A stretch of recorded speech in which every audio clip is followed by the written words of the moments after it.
read Waterfalls. I think this book says waterfalls are dangerous and waterfalls come from nature, like Niagara Falls.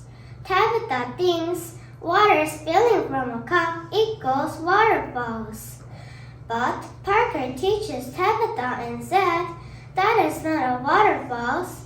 Waterfalls come from nature. Like Niagara Falls, asked Tabitha. Exactly, answered Parker. And that's their story. Very good. My mom says waterfalls are dangerous. Only if you fall down the waterfall. Are there small waterfalls? Asked Tabitha. Sure, there are small waterfalls and big waterfalls. Is this a waterfall? Asked Tabitha. No, that is water spilling from a cup, answered Parker. It needs to come from nature.